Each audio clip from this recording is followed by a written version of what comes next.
Click the Template button to choose the template of the logo. Right-click Picture button. Choose the logo picture from the album. Click Confirm to finish Insert Picture. Press the red box of picture to adjust the size. Optionally drag the position of picture. Click Format button and choose the color mode of picture. Click Confirm to finish edit.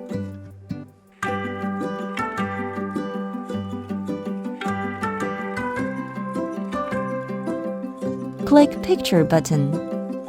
Click Camera icon, then take and insert the photo. Click Use Photo. Click Confirm to finish insert.